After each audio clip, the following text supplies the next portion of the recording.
প্রধানমন্ত্রীর আগমন উপলক্ষে চাঁদপুর জেলায় ছাত্রদলের স্বাগত মিছিল। আগামী ১৬ই মে প্রধানমন্ত্রী ও বিএনপির চেয়ারপারসন তারেক রহমান চাঁদপুরের আগমনের উপলক্ষে মিছিল করেছেন চাঁদপুরের জেলা ছাত্রদল। বুধবার ১৩ই মে বিকেলে জেলা বিএনপির কার্যালয়ের সামনে থেকে নবগঠিত জেলা ছাত্রদলের উদ্যোগে এই মিছিল বের করা হয়। মিছিলে নেতৃত্ব দেন জেলা ছাত্রদলের আহ্বায়ক মোহাম্মদ ইসমাইল হোসেন পাটোয়ারি এবং সদস্য সচিব জিয়াউর রহমান সোহাগ।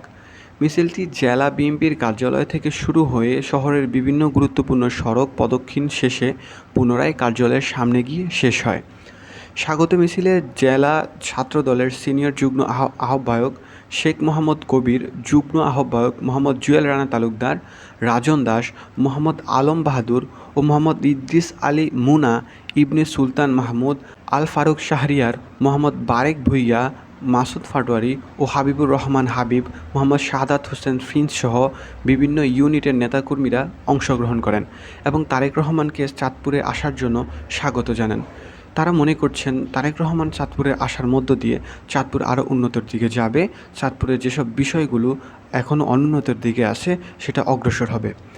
সবচেয়ে বড় বিষয় হলো তারেক রহমানের চাঁদপুরের আগমন, মূল বিষয় হলো খাল খনন। আপনারা জানেন তারেক রহমান একটি উদ্যোগ নিয়েছেন সারা বাংলাদেশে খাল খননের বিষয়টা। যদি এই খালটা ঠিকমতো খনন করা হয় তাহলে বাংলাদেশের কৃষকরা ঠিকমতো পানি পাবেন এবং শস্য তারা ঠিকমতো বুনতে পারবেন, ফলে বাংলাদেশ স্বাবলম্বী হয়ে উঠবেন বলেই তারা মনে করছেন। তো প্রিয় ভিউয়ার্স, আপনারা কি মনে করেন জনাব তারেক রহমানের এই উদ্যোগটা, খাল খননের উদ্যোগটা কি সত্যিই ভালোর দিকে যাবে নাকি খারাপের দিকে যাবে?